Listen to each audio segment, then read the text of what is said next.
গণিতের পাতায় পাতায় যখন শুধু এক্স এন বিলংস টু আর সেকেন্ড ব্র্যাকেটের ছড়াছড়ি দেখা যায় তখন প্রথমেই একটু ঘাবড়ে যাওয়াটা খুব স্বাভাবিক, তাই না? এমন প্রতীক আর সমীকরণে ভরা একটা পৃষ্ঠা দেখলে মনে হতেই পারে যে এটা সমাধান করা বোধহয় দারুণ কঠিন কোনো কাজ। পরীক্ষার হলে এমন একটা প্রশ্নপত্র হাতে পেলে প্রথম ধাক্কাতেই কিন্তু আত্মবিশ্বাস একটু নড়ে ওঠে। তবে চিন্তার কোনো কারণ নেই। আজকের এই বিশ্লেষণে আমরা এই নির্দিষ্ট পরীক্ষার প্যাটার্নটিকে পুরোপুরি ডিকোড করতে যাচ্ছি। আমরা দেখব কিভাবে ভয়ঙ্কর দেখতে এই প্রতীকগুলো ঠিক পেছনেই লুকিয়ে আছে চমৎকার এবং একদম প্রেডিক্টেবল একটা নিয়ম। তো চলুন আর দেরি না করে সরাসরি মূল বিষয়ে ঢুকে পড়া যাক আর এই গাণিতিক গোলকধাঁধার জট খোলা যাক। এই সেট ও ফাংশন শীটটি প্রথম দেখায় বেশ ভয়ঙ্কর আর বিশাল মনে হতে পারে। এক নজরে মনে হচ্ছে এখানে বুঝি 7টি সম্পূর্ণ ভিন্ন ভিন্ন এবং ভীষণ জটিল সব প্রশ্ন আছে, আর প্রতিটা সমাধানের জন্য হয়তো আলাদা আলাদা সূত্রের দরকার। পরীক্ষার প্রস্তুতির সময় এমন দেয়ালসম টেক্সট দেখলে মনে হতেই পারে যে পুরো অধ্যায়টাই বুঝে আয়ত্তের বাইরে চলে যাচ্ছে। কিন্তু আসল মজার বিষয়টা কি জানেন? এটা আসলে একটা চমৎকার বিভ্রম। এখানে 7টি আলাদা প্রশ্ন নেই, বরং একটাই কোর প্যাটার্ন আছে যা বারবার নিখুঁতভাবে রূপ বদলে আমাদের সামনে আসছে। এই জটিল টেক্সটগুলোর পেছনে লুকিয়ে থাকা সেই সাধারণ গাণিতিক নিয়মটি একবার ধরতে পারলে এই পুরো শীটটি সমাধান করা নিছকই সময়ের ব্যাপার হয়ে দাঁড়াবে। আমাদের আজকের আলোচনার বিষয়বস্তুগুলোকে আমরা 5টি ভাগে সাজিয়েছি। 1. The power set pattern. 2. Decoding exam disguises. 3. Mastering set operations. 4. Proving the rule. এবং 5. Board exam history. তো প্রথমেই শুরু করা যাক আমাদের 1 নম্বর বিভাগ দিয়ে, দ্য পাওয়ার সেট প্যাটার্ন। প্রথমে আমাদের বুঝতে হবে পরীক্ষকরা আসলে আমাদের দিয়ে ঠিক কি সমাধান করাতে চাইছেন। মূল লক্ষ্যটা একবার ধরতে পারলে বাকি কাজ কিন্তু পানির মতো সোজা হয়ে যায়। শীটের একদম ওপরের দিকেই মূল লক্ষ্যটা খুব পরিষ্কারভাবে বলে দেওয়া আছে। টাইপ 01 PA নির্ণয় করো এবং প্রমাণ করো যে এর উপাদান সংখ্যা 2 টু দি পাওয়ার n কে সমর্থন করে। এখানে PA মানে হলো পাওয়ার সেট বা শক্তি সেট, আর n হলো শুরুতে থাকা মূল সেটের উপাদান বা এলিমেন্টগুলোর সংখ্যা। এটাই হচ্ছে সম্পূর্ণ শীটের একদম কোর বা মূল গন্তব্য।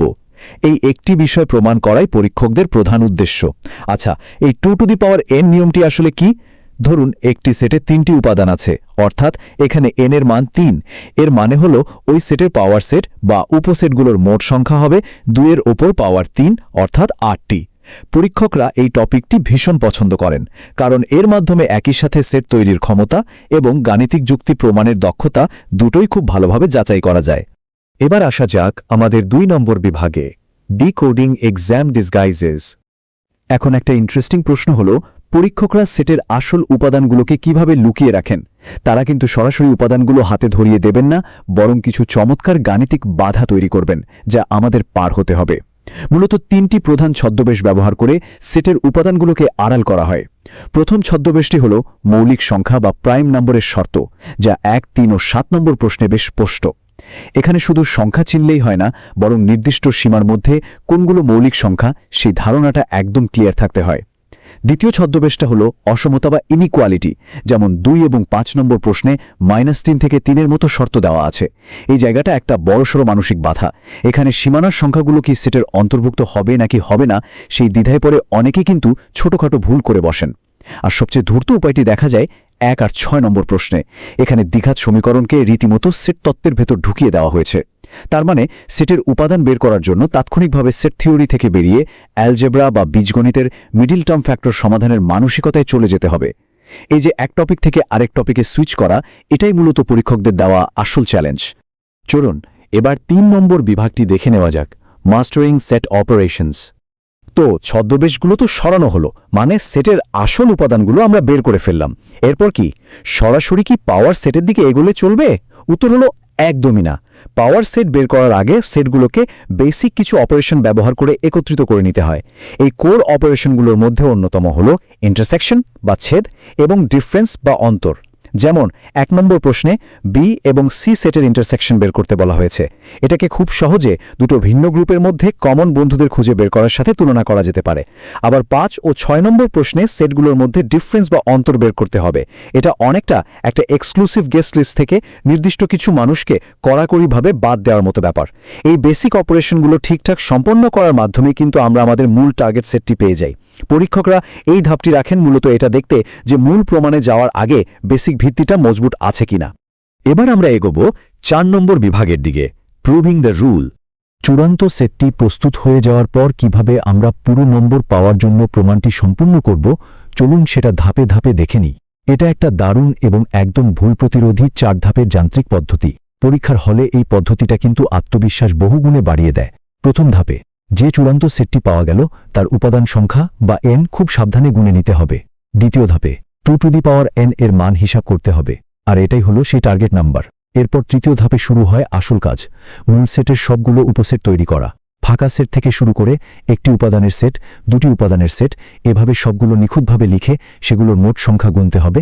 এবং চতুর্থ বা শেষ ধাপে এই গোনার সংখ্যাটি আমাদের দ্বিতীয় ধাপের টার্গেট নাম্বারের সাথে মিলিয়ে দেখতে হবে। যখন এই দুটো সংখ্যা একদম হুবহু মিলে যায়, ভাবুন তো পরীক্ষার হলে সেই মানসিক স্বস্তি আর সেলফ ভেরিফিকেশনের অনুভূতিটা কেমন হয়। অসাধারণ। এটি এমন একটি গাণিতিক সমস্যা যা সমাধান করার পর আমরা নিজেরাই 100% নিশ্চিত হতে পারি যে উত্তরটা একদম সঠিক হয়েছে। আমাদের আলোচনার সর্বশেষ অংশ, 5 নম্বর বিভাগ, বোর্ড এক্সাম হিস্ট্রি।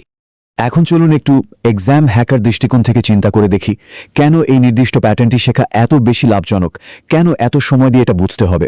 বিগত বছরগুলোর প্রশ্নের দিকে তাকালেই বিষয়টা একেবারে আয়নার মতো পরিষ্কার হয়ে যায়। এই নির্দিষ্ট প্রশ্নটি বারবার দেশের বড় বড় বোর্ড পরীক্ষাগুলোতে এসেছে। সিলেট 2024, কুমিল্লা 2023, ঢাকা 2022 ও 2024 বা চট্টগ্রাম 2024, এই তালিকাটাই প্রমাণ করে যে এটি নিছকই কোনো সাধারণ প্রশ্ন নয়। এটি একটি হাই স্টেক্স এবং হাই রিওয়ার্ডিং টপিক। বিগত প্রশ্নগুলো বিশ্লেষণ করা শুধু যে কঠোর পরিশ্রম তা কিন্তু নয়, এটি আসলে একটি অত্যন্ত স্মার্ট স্টাডি স্ট্র্যাটেজি। এই একটিমাত্র প্যাটার্ন আয়ত্ত করতে পারলে যে কোনো বোর্ড পরীক্ষায় একটি বড় অংশের নম্বর একেবারে নিশ্চিত করে ফেলা যায়। এটা অনেকটা পরীক্ষার প্রশ্ন আগে থেকে অনুমান করতে পারার মতো একটা দারুণ সুপার পাওয়ার। আর বিষয়টা যে শুধু কয়েকটি নির্দিষ্ট বোর্ডের মধ্যেই সীমাবদ্ধ তা কিন্তু নয়। বিগত 5 বছরে যশোর, বরিশাল এবং রাজশাহী বোর্ডেও এই একই প্রশ্ন বারবার রিপিট হয়েছে। এটি পুরো দেশের শিক্ষা ব্যবস্থায় অত্যন্ত সাধারণ এবং ভীষণ গুরুত্বপূর্ণ একটি গাণিতিক প্যাটার্ন হিসাবে নিজের জায়গা প্রতিষ্ঠিত করে নিয়েছে। এই একটি নির্দিষ্ট টাইপের প্রশ্ন পুরো দেশের জাতীয় শিক্ষাক্রমের মূল্যায়ন ব্যবস্থাকে যেন এক সুতোয় গেঁথেছে, যার ফলে দেশের যেই প্রান্তেরই পরীক্ষা হোক না কেন এই মাস্টার কি বা চাবিকাঠিটি আয়ত্ত করা সবার জন্যই সমানভাবে অপরিহার্য। আমাদের আজকের এই আলোচনাটি শেষে একটি দারুণ ভাবনার খোরাক কিন্তু থেকেই যায়। একটু ভেবে দেখুন তো, পাঠ্যবইয়ের অন্য কোনো অধ্যায়গুলোতে ঠিক এমনভাবেই একটিমাত্র কোর প্যাটার্ন বা টাইপ 01 জটিল সব সমীকরণের আড়ালে লুকিয়ে আছে। যদি এই একই প্যাটার্ন রেকগনিশন বা ধরন চেনার কৌশল পদার্থবিজ্ঞান, রসায়ন বা অন্য যে কোনো বিষয়ে প্রয়োগ করা যায়, তবে পুরো শেখার প্রক্রিয়াটাই কতটা সহজ আর ইন্টারেস্টিং হয়ে যাবে, তাই না? প্রতিটি জটিল পৃষ্ঠার পেছনেই হয়তো ঠিক এমনই একটা সাধারণ নিয়ম অপেক্ষা করে আছে আমাদের জন্য।